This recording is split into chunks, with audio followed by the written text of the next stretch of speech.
I built a Marshall 4x10 guitar amp cab out of Legos, and I'm going to show you how I did it.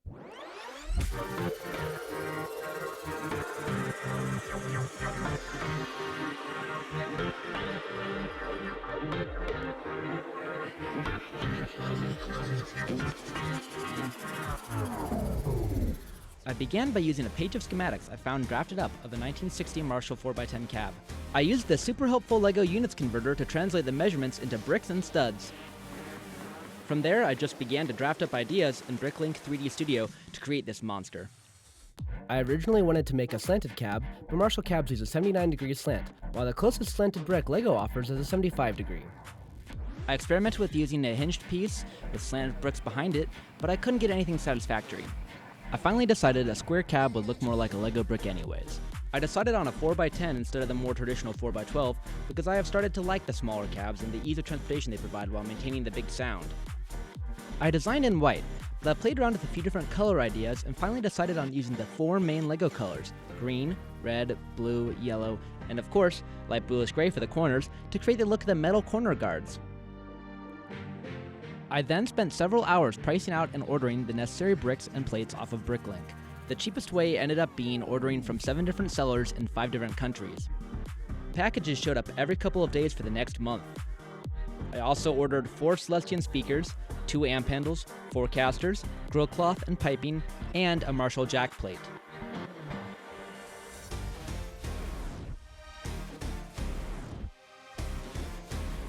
Celestion makes some really nice looking speakers. I went with the VT50 Juniors as I really like the way they sound and I think they will complement this build.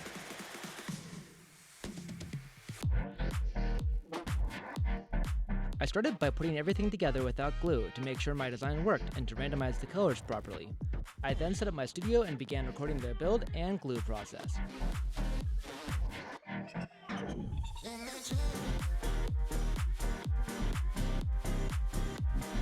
Every LEGO builder has their own preference when it comes to glue, but for this project I used cyanoacrylate, or basic liquid superglue.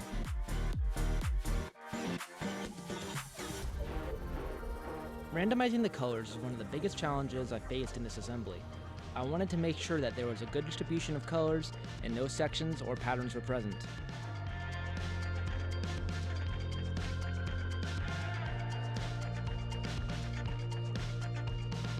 My camera seemed to go out of focus here. In the future, I'll need a better setup and be checking footage more. I assembled the back first, then the sides, the bottom, and finally the top. I recorded this by taking a picture after each brick. Apparently, the camera was not at 16:9. For this side, I tried capturing it all with the GoPro's fisheye lens. The colors didn't turn out well.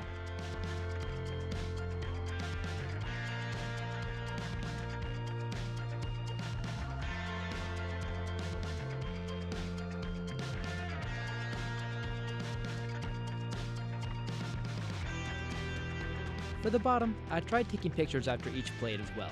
As you can tell, there was too much movement.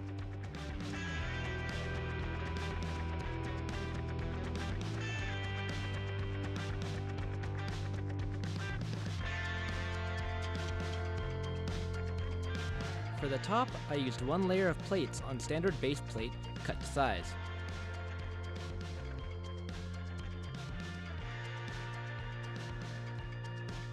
I'll have you know this is not sped up. My hands move that fast. I'm good with Legos.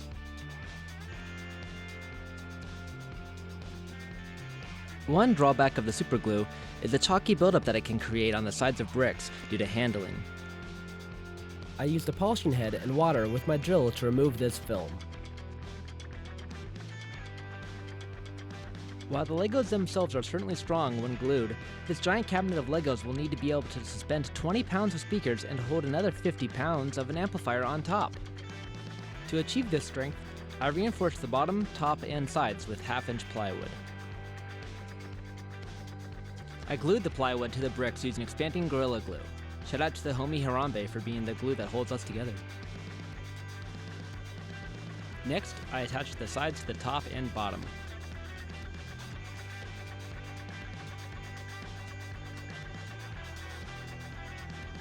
guitar cab was beginning to take shape.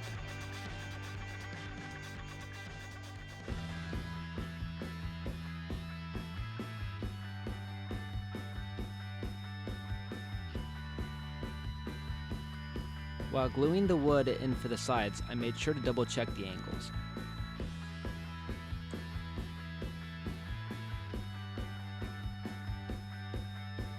Next, I had to craft a wooden interior piece to hold the speakers.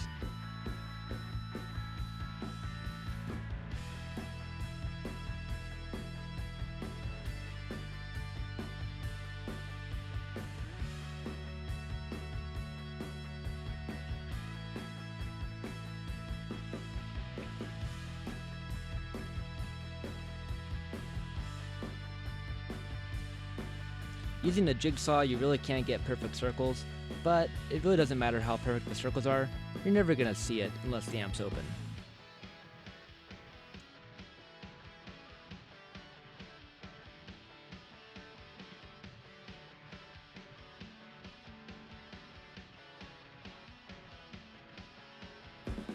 I mounted this inside the cabinet using screws and wood glue.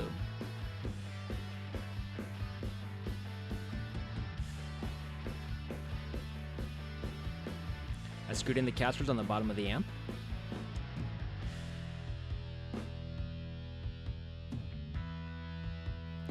Then I mounted the speakers into place.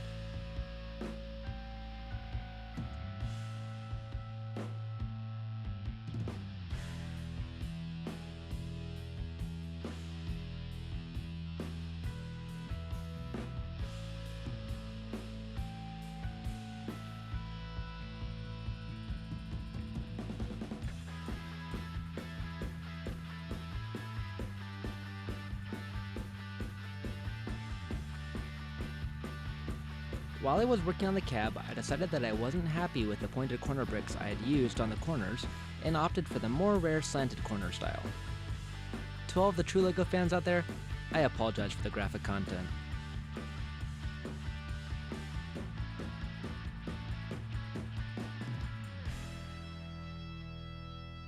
Next, I joined the handles to the sides of the cab using screws and glue.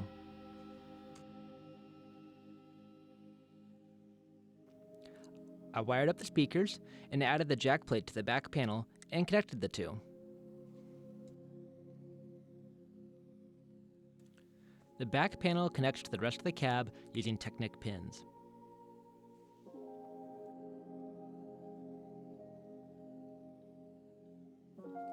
Next, I created the frame for the grill cloth and logo bracket.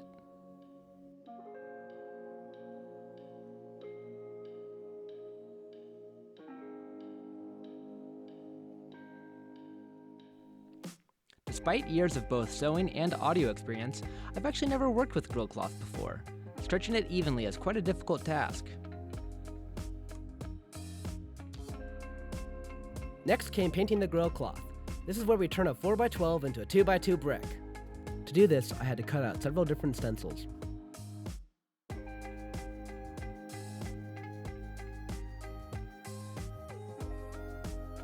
This process took several days as multiple coats were needed for each layer. Everything had to be lined up perfectly, or else I would have to order more grill cloth and stretch it again, and I was not planning on doing that. But this build wouldn't be complete without making it really look the part. I designed a Marshall logo to mount on the front of the cab using a variety of LEGO bricks. This took a while to really get right, but once I had a design that I was happy with, I ordered the parts. Unfortunately though, several of these Technic plates I chose to create the round lettering with are quite rare and were only ever made in one color, light bluish gray. I decided using the gray parts and painting them white after would be the best option, as opposed to using square white plates and sanding them down, or leaving them square.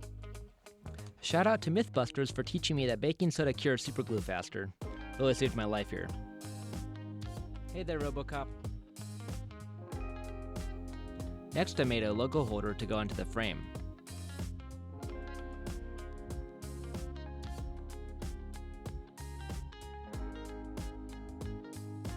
Then, I used pins and glue to attach the logo to the grill frame. Even on the real thing, these letters are fragile.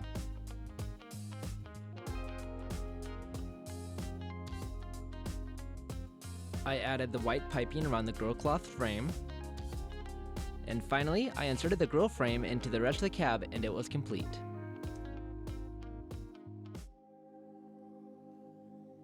So now the question is, how does it sound? And how does it sound compared to a real wood Marshall? My buddy let me borrow his 4x12 Marshall cab to test with. This cab is perfect for it actually, because it has stock Marshall speakers on the right and Celestion Vintage 30s on the left.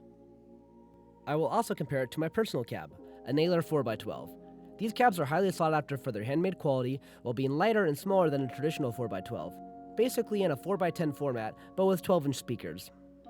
It's perhaps a little unfair to compare 10-inch speakers in the Lego cab to these 4x12s, but honestly, I'm surprised by how it sounds. Let's listen.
Which cab do you prefer?